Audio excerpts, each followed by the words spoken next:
Good morning. This is Kent Blaylock with SDG Bible Study. That's the Soli Deo Gloria Bible Study because we want to give God the glory alone in all things, even the reading of His Word, which seems kind of natural because He's given us a wonderful book to read and to learn to live our life by. This morning we will continue in our blended reading. We will be in Exodus this morning. We're starting in Exodus chapters 1 through 3. So we're going to be reading the story of the children of Israel's exodus from Egypt. We will finish up Mark 16 in 2 days, the day after tomorrow, and then we'll be into the book of 1 Thessalonians. So that's a little roadmap of where we're heading. But this morning we're in Exodus chapters 1 through 3. Join me as we read God's Word. Exodus chapter 1. Sip of coffee and off we'll go.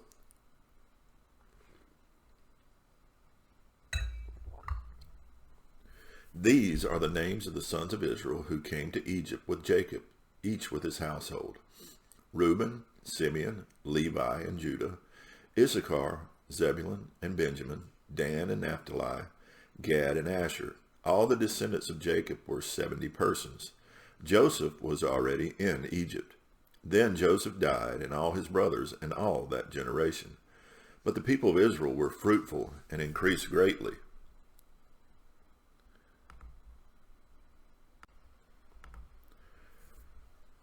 They multiplied and grew exceedingly strong, so that the land was filled with them.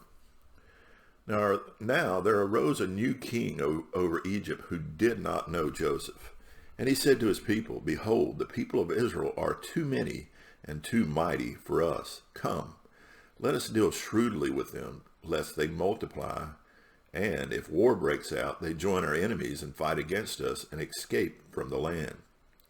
Therefore they set taskmasters over them to afflict them with heavy burdens. They built for Pharaoh store cities, Pithom, and Ramesses. But the more they were oppressed, the more they multiplied, and the more they spread abroad, and the Egyptians were in dread of the people of Israel. So they ruthlessly made the people of Israel work as slaves, and made their lives bitter with hard service in mortar and brick, and in all kinds of work in the field. In all their work they ruthlessly made them work as slaves. Then the king of Egypt said to the Hebrew midwives, one of whom was named Shiphrah and the other Puah, When you serve as midwife to the Hebrew women and see them on the birth stool, if it is a son, you shall kill him, but if it is a daughter, she shall live. But the midwives feared God and did not do as the king of Egypt commanded them, but let the male children live. So the king of Egypt called the midwives and said to them, Why have you done this and let the male children live? The midwives said to Pharaoh, Because the Hebrew women are not like the Egyptian women, for they are vigorous and give birth before the midwife comes to them. So God dealt well with the midwives, and the people multiplied and grew very strong. And because the midwives feared God, he gave them families. Then Pharaoh commanded all his people, Every son that is born to the Hebrews you shall cast into the Nile, but you shall let every daughter live. Chapter 2.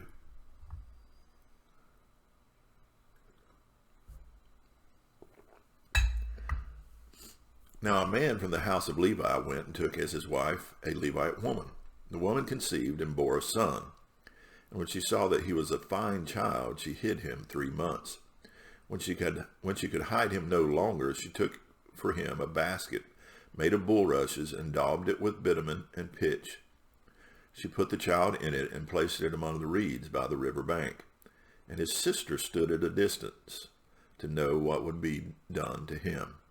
Now the daughter of Pharaoh came down to bathe at the river, while her young women walked beside the river. She saw the basket among the reeds and sent her servant woman, and she took it. When she opened it, she saw the child, and behold, the baby was crying. She took pity on him and said, This is one of the Hebrews' children. Then his sister said to Pharaoh's daughter, Shall I go and call you a nurse from the Hebrew women to nurse the child for you?" And Pharaoh's daughter said to her, "Go." So the girl went and called the child's mother. And Pharaoh's daughter said to her, "Take this child away and nurse him for me, and I will give you your wages." So the woman took the child and nursed him. When the child grew older, she brought him to Pharaoh's daughter, and he became her son.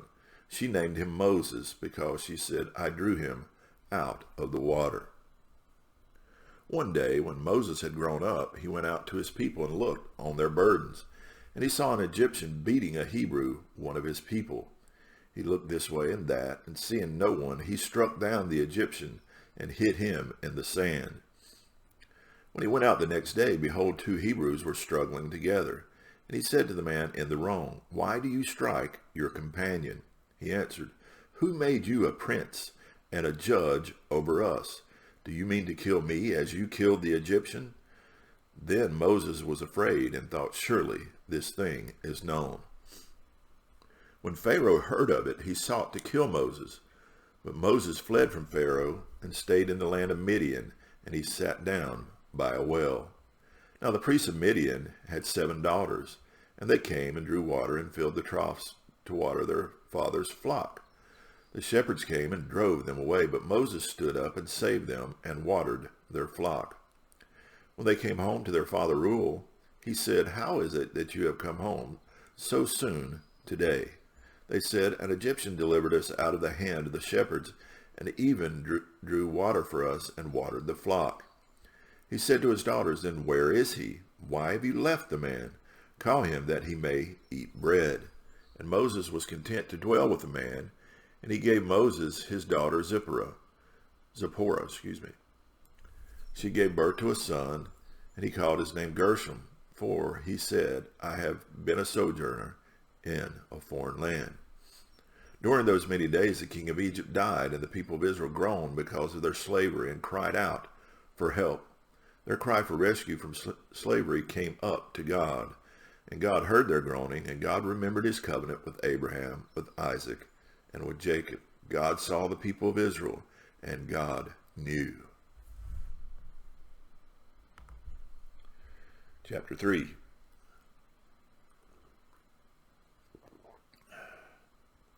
Now Moses was keeping the flock of his father-in-law Jethro, the priest of Midian, and he led his flock to the west side of the wilderness and came to Horeb, the mountain of God.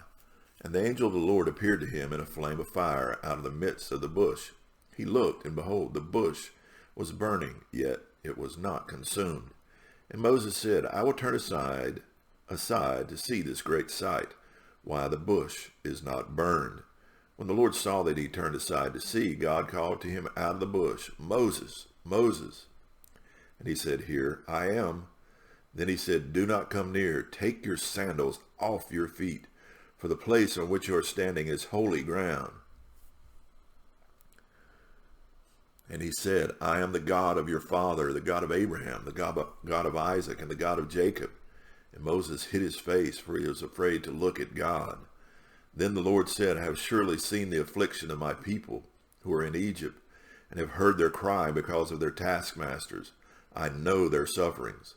And I have come down to deliver them out of the hand of the Egyptians, and to bring them up out of that land to a good and broad land, a land flowing with milk and honey, to the place of the Canaanites, the Hittites, the Amorites, the Perizzites, the Hivites, and the Jebusites.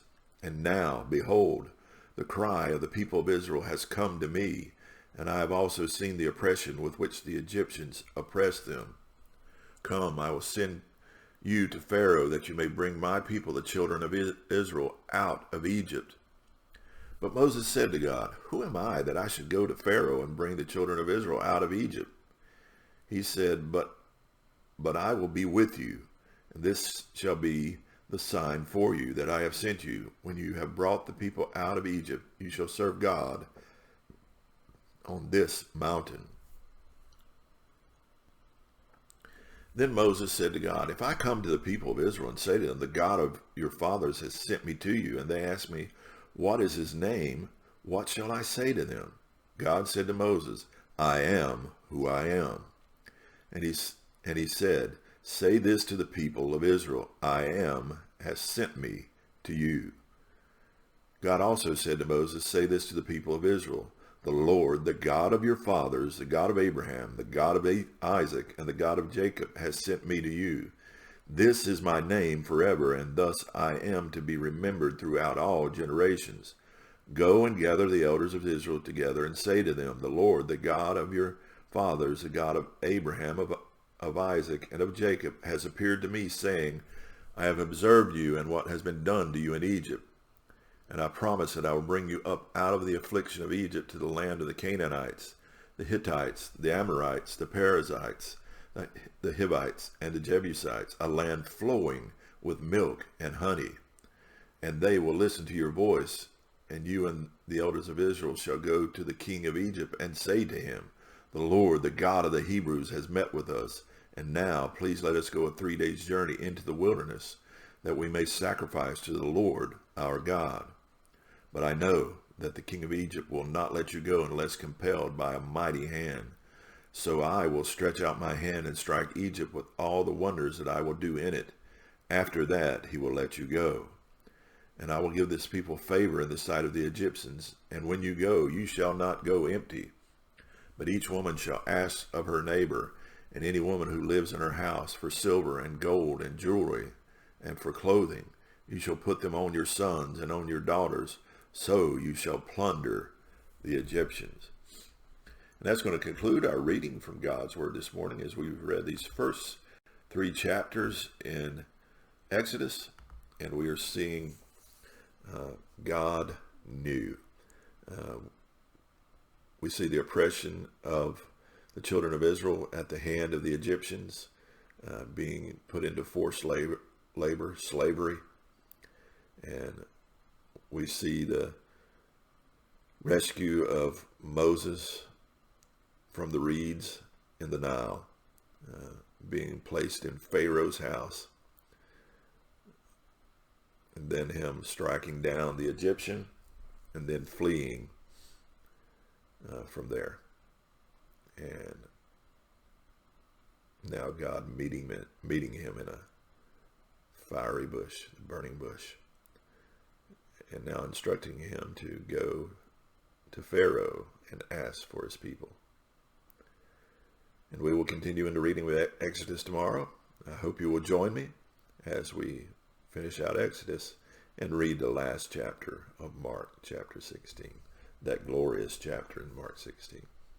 Hope you have a blessed day today. Enjoy the day that God has given you. Give him all the glory. He's the only one deserving. Soli, Deo.